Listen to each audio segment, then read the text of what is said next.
Okay, this video is you can't outrun a bad diet with regard to coronary artery disease. We're going to talk about some famous athlete runners who had some problems with their atherosclerosis.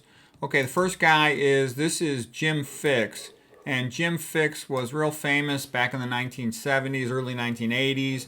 This book right here, The Complete Book of Running by James Fixx, and got these real nice looking muscular legs.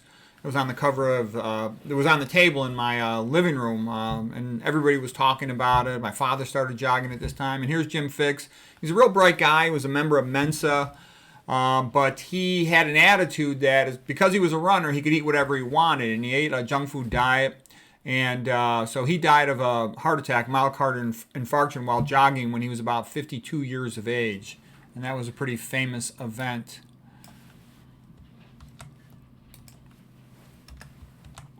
Now this guy's name is Bob Harper. He was the trainer on the TV show The Biggest Loser, and he's sort of a kind of a muscular guy, a little bit pudgy. And then he had a myocardial infarction, and he would have died. He was 51 years of age, and he had to be defibrillated. It was a code blue, but he recovered from that, and he's gotten skinnier and improved his health. And, by the way, for young people, if you're thinking about getting a tattoo, I can understand when you're part of some group, you're a unit and you're moving out and you're all doing it as a sign of solidarity. That's fine, but I'm just letting you know, this gets portrayed in the media and popular culture as if it's cool to get all these tattoos. I'll just give you my opinion. I'm an old school guy. I think it's stupid, okay? Why would you want to inject yourself with this ink and wait till they look older and their skin's all wrinkly? It just looks stupid. Okay, and don't get me wrong, I've had people in my family had tattoos. One of my brothers got a tattoo, and he shows me his arm. He's like, thinks he's all smart. Do you know what this means? Do you know what this symbolizes? I said, yeah, I know what it says. It says you're a dumb fuck and you might have hepatitis. Okay, it looks stupid. All right, so I'm just telling you that because don't go for all these popular celebrities because I think all these tattoos look kind of crazy and stupid. And if you want to imitate one of these crazy and stupid looking guys, go ahead. But it might be fine for some, famous person to look like that. But you see in a regular life, you look like that, it doesn't reflect positively on you. And that's just my opinion. And yeah, I'm old school and I'm proud of it, okay? Okay, now here's Alberto Salazar. And he was a Boston Marathon champion, national champion runner, great runner. He was originally born in Cuba, but then he was an American citizen. He won the United States College NCAA championships in long distance running. So anyways, I show you this guy, an incredible runner. But despite all that, when he was 48 years of age, he had a myocardial infarction, and he essentially died. He had a code blue, was defibrillated as well. So the point is you can't outrun a bad diet, even if you're one of these superstar runners or superstar fitness athlete guys. If you plug up your coronaries, you still have a myocardial infarction. So here's a book by Caldwell Esselstyn. He had 198 patients in a row with no recurrent coronary artery events over 4 years.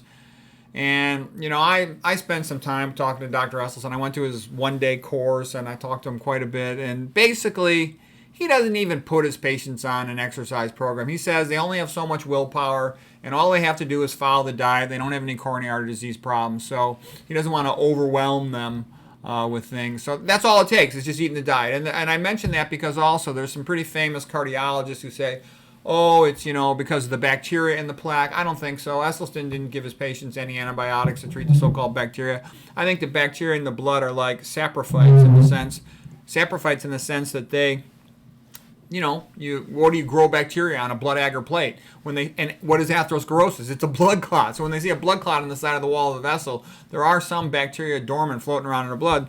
They'll latch onto that plaque and they'll eat it basically, and they'll sort of come out of dormancy. So that's what it is. And there's other cardiologists, famous ones, including at Harvard. Including I could even say their name. Libby and Ridker, and I don't agree with them. They're kind of promoting this idea that a major component of atherosclerosis is inflammation. But again, just the diet, you can resolve it. And then people say, well, there's elevated CRP, C-reactive protein in the blood, and that's an indicator of inflammation. Well, there's other theorists like Gregory Sloop, MD, who think it's just a myokine indicating depleted glycogen in the skeletal muscles because of postprandial insulin resistance with a high-fat diet. So the point is it's not that solid an indicator of inflammation as you think. Here's a guy by the name of William C. Roberts. He's a real famous cardiac pathologist. And he brings up the point that in lab animals, you feed herbivores high-fat diet. They all get atherosclerosis, 100% of them. In humans, have herbivore physiology. So big surprise, we get atherosclerosis with a high-fat diet. Gregory Sloop also shows that atherosclerosis is a blood clot. Both of these guys are pathologists. Why I like pathologists, and I'll tell you, pathologists write the best papers on atherosclerosis. It's because they look at it with a microscope. They're actually looking at it. And they'll tell you there's not much inflammation there. That's not the primary issue with atherosclerosis. It really looks like a blood clot that organizes. In a sense, by organize means it gradually has immune system cells infiltrate into it, and they partially reabsorb it, and then they also lay down fibrosis, collagen, scar tissue, if you will, which eventually becomes calcified. That's atherosclerosis. I can also tell you, I look at atherosclerosis all the time, from catheter arteriograms to magnetic resonance angiograms, and most importantly from CT angiograms, computer tomography angiograms, and it looks like a blood clot. Okay, you can't differentiate atherosclerosis from a blood clot. Okay, so that's relevant. That all makes sense, and that all correlates with atherothrombosis theory, which is best described by Gregory Sloop. Okay, both of them will tell you, you'll even see atherosclerotic plaques recanalize, as you will see in a blood clot.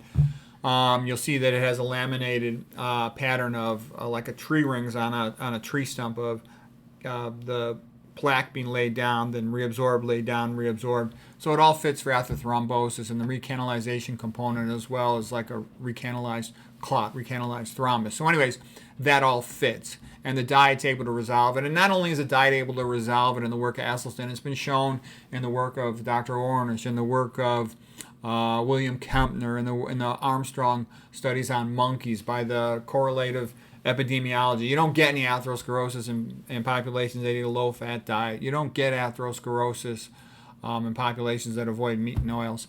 So anyways, that was the point of this talk. By the way, in Nathan Pritikin's book, I couldn't find it right at the moment. My books are all over the place. They're falling out of the shelves. I have so many books, and they're stacked up in boxes, so I can't always find stuff fast. But I remember in my Nathan Pritikin book, he had a whole bunch of famous people who had been runners and had myocardial infarctions, but they were eating a lousy diet. So exercise is wonderful for you. It's really good for you, but diet's more important, and some even say it's 10 times as important as exercise. And diet's more important than stress. We talked about that, the World War I, World War II rationing data, whereby these stressed out refugee populations had a lot of stress, but they had much less coronary artery disease, myocardial infarction type death, and diabetes, because the diet, and they had the meat and the oil stuff rationed away from them, was more important than the stress. So anyways, that was kind of the point of this, that diet is the most important thing, and these other things, stress and exercise, they're all important, but not as important as diet for atherosclerosis in the coronary arteries.